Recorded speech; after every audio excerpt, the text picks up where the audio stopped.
पास Tata Motors है गौरांग 664 पर, और खैर नज़रिया इनका छोटा है तो शरण से ले लेती हूँ। 2 से 3 महीने ही रुकना चाहते हैं और बहुत स्पेसिफिकली स्टॉप लॉस मांग रहे हैं।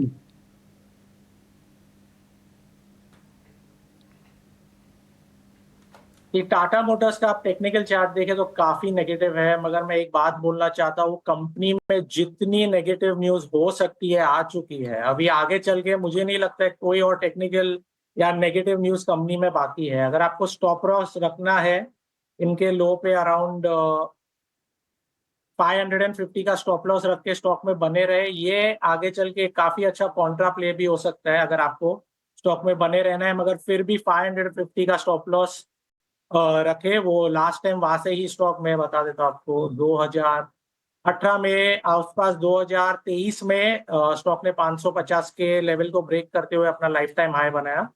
तो 550 के स्टॉप लॉस से आप टाटा मोटर्स में बने रहे, काफी अच्छा कॉन्ट्रा प्ले भी लग रहा है। राय आपको, और इन सब के बीच में बड़ी खबर आपको बता दें, थोड़ी देर में पीएम आवास पर सीसीएस की बैठक का शुरू होने वाली निगाहें रहेंगी। हम भी लगातार इसके बारे में आपको ताज़ा अपडेट देते रहेंगे और इस खबर पर भी निगाह रखनी होगी बाजार के लिहाज से। चलिए बढ़ते हैं आगे, और मंजर हमारे साथ इस वक्त लाइव जुड़े हुए हैं। मंजर साहब नमस्कार, कहां से बात कर रहे हैं? नमस्कार, दिल्ली से बोल रहा हूं सर। जी बताएं, क्या मदद की जाए आपकी? सर जो फाइनेंस का मैंने शेयर लिया हुआ 900 है हमारे पास जी @305। ठीक है। लॉन्ग टर्म इन्वेस्टर हूं मैं, लेकिन काफी उतार चढ़ाव हो रहा है तो थोड़ा मुझे इस पे गाइडेंस चाहिए था। भी चाहिए, ऊपरी स्तरों की आपकी खरीदारी है और नुकसान भी यहाँ पर झेल रहे हैं। लॉन्ग टर्म इन्वेस्टर हैं गौरांग सर, लेकिन फिलहाल नुकसान झेल रहे हैं जियो फाइनेंस में। बताइए क्या राय बनेगी?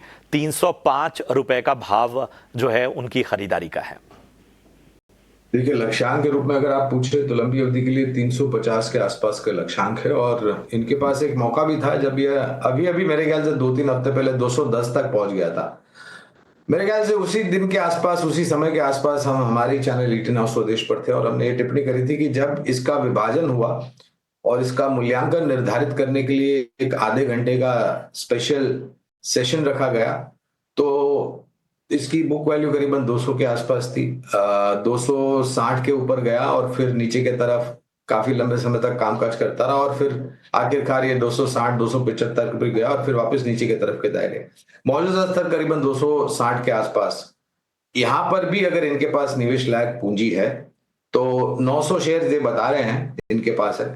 आधी संख्या में यानी कि करीबन 450-500 शेयर्स अगर इनके पास निवेश करने के लिए लंबी अवधि की मैं बात कर रहा हूं प्रशांत भाई, अगर पूंजी है तो पूरी ताकत नहीं, यहां पर आप 100-200 शेयर्स चाहिए तो जोड़ सकते हैं, जिससे आपका जो खरीद का स्तर है पहले वाला वो नीचे आ जाएगा। और अगर, क्योंकि अनिश्चितता का वातावरण है, बाजार में गिरावट आती है, और अगर फिर से आपको 220 225 या उसके नीचे जाता हुआ दिखाई देता है 200 के करीब, तो बाकी की संख्या 200 या 250 शेयर आप जोड़ सकते हैं, जिससे कुल मिलाकर के आपकी शेयर की संख्या बढ़ जाएगी पहले तो, और दूसरी सकारात्मक ये होगी कि आपके 305 का जो स्तर है वो करीबन 260 या 280 के आसपास आकर के खड़ा हो जाएगा, जो कि एक सकारात्मक स्तर होगा लंबी अवधि के लिए, क्योंकि लक्ष्यांक 350 के पार के। तो ये है जियो फाइनेंस पर आपको राय, लंबी अवधि के लिए 350 के लक्ष्य यहाँ से। और चलिए बढ़ते। मनोज गंगवार है, अपना सवाल पूछ रहे हैं, और वैसे तो हम जवाब दे चुके हैं रिलायंस पर, लेकिन फिर भी इनका सवाल ले लेते हैं। गौरांग, आप हमारे साथ बने हुए हैं। इन्होंने 1200 के रेट पर खरीदारी कर रखी है, लगभग 400 क्वांटिटी है। नजरिया केवल 6 महीने का ये बोल रहे हैं, लेकिन गौरांग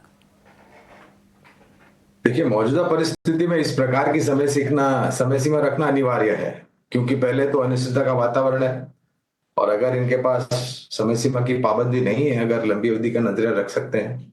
और एक बात ये भी है कविता के 3-6 महीने या 1 साल से कम अगर किसी का नजरिया है तो हम सक्षम नहीं है किसी प्रकार की टिप्पणी करने के लिए। अगर लंबी अवधि का नजरिया है तो नतीजों को ध्यान में रखते हुए और जो परिवर्तन आने वाले भविष्य में होगा, खास करके आमदनी में, नतीजों में, कारोबार को लेकर के, नए कारोबार को लेकर के, तो हमारी खरीदारी की राय है। और मैं आपके चैनल ईटीन हाउस स्वदेश के माध्यम के द्वारा आपके दर्शकों को एक नम्र विनंती करना चाहूंगा कि अगर आप छोटी अवधि के लिए कारोबार करते हैं तो बहुत ही सावधानी से आपको कारोबार करना होगा, क्योंकि जिस प्रकार की परिस्थिति है बाजार में, अनिश्चितता का वातावरण बिल्कुल आ सकता है। ये है राय, और इसके साथ ही आपको एहतियात के तौर पर गौरांग सर ने बताया कि इस बाजार में रणनीति क्या रखें।